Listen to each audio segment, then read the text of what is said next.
इसी हफ्ते एक घटना ने पूरे इस्लामी जगत को झकझोर कर रख दिया। इजराइल की नेतन्याहू सरकार के एक मंत्री और कट्टरपंथी राइट विंग पार्टी ओज़्मा यहूदियत के नेता इतामार बेन ग्वीर अल-अक्सा मस्जिद परिसर में दाखिल हुए, जिससे गुस्साए हूती विद्रोहियों ने इजराइल में तबाही मचा दी। नेता इतामार बेन ग्वीर ने यहूदी रीति रिवाजों के अनुसार अल-अक्सा में पूजा की और नारेबाजी भी की। ये वही पवित्र स्थल है जिसे इस्लाम में तीसरा सबसे पवित्र स्थान माना जाता है और जहां 1967 के स्टेटस क्वो समझौते के तहत गैर मुस्लिमों को धार्मिक गतिविधियों की इजाजत नहीं है। इजरायली मंत्री की इस हरकत के खिलाफ मुस्लिम दुनिया में गुस्से की लहर दौड़ गई। तुर्की, ईरान, सऊदी अरब, कतर समेत कई मुस्लिम देशों ने इस हरकत को इजराइल की रेड लाइन क्रॉसिंग करार दिया। कई देशों ने इसे जानबूझकर तनाव बढ़ाने और 1967 के समझौते का सीधा उल्लंघन बताया। लेकिन इस बार सिर्फ निंदा नहीं हुई, जवाब भी आया, वो भी मिसाइलों से। इस घटना के 2 दिन के भीतर यमन के ईरान समर्थित हूती विद्रोहियों ने इसका जवाब देने की ठान ली। हूती प्रवक्ता याया सारी ने कहा, मस्जिद अल-अक्सा के अपमान को हल्के में नहीं लिया जा सकता। इस अपमान का जवाब देने के लिए हमने सैयद मिसाइल लॉन्च की है, जो हमारी सबसे आधुनिक और लंबी दूरी तक मार करने वाली क्रूज मिसाइल है। रिपोर्ट्स के मुताबिक हूतियों ने सैयद मिसाइल के जरिए हिंद महासागर में मौजूद एक इजरायली जहाज को निशाना बनाया। ये पहली बार है जब यमन से इतनी लंबी दूरी पर हमला किया गया।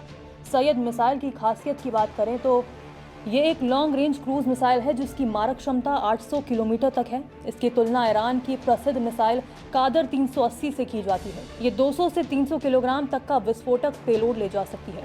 सैटेलाइट गाइडेंस सिस्टम से ऑपरेट होती है, यानी अत्यंत सटीकता के साथ लक्ष्य को भेज सकती है। रडार एवेडिंग टेक्नोलॉजी से लैस है, यानी ये रडार की पकड़ में नहीं आती। ये सॉलिड फ्यूल रॉकेट बूस्टर से चलती है, जिससे इसकी गति और रेंज दोनों में भारी इजाफा होता है। इजराइल ने कहा है कि यमन से आ रही मिसाइलों को लेकर अलर्ट जारी कर दिया गया है और देश भर में सायरन बजने लगे हैं। इजरायली सेना IDF ने दावा किया कि उन्होंने मिसाइल को इंटरसेप्ट कर लिया है और नुकसान नहीं हुआ है, लेकिन हूती प्रवक्ता का दावा इससे बिल्कुल उलट है। उनका कहना है कि हमारा हमला पूरी तरह सफल रहा और उन्होंने अपने टारगेट को हिट किया। सैयद मिसाइल इस वक्त सिर्फ एक हथियार नहीं, एक संदेश है कि इजराइल अब अपने कदम सोच समझ कर रखे। अंसारुल्लाह की आक्रामक प्रतिक्रिया सिर्फ यमन की लड़ाई नहीं, बल्कि फिलिस्तीन और मस्जिद अल-अक्सा के लिए एक रणनीतिक मोर्चा है। प्रवक्ता याया सारी ने साफ कहा कि हम गाजा के साथ हैं। जब तक इजराइल गाजा से पूरी तरह पीछे नहीं हटता, तब तक हम हमले करते रहेंगे। मस्जिद अल-अक्सा हमारी रेड लाइन है।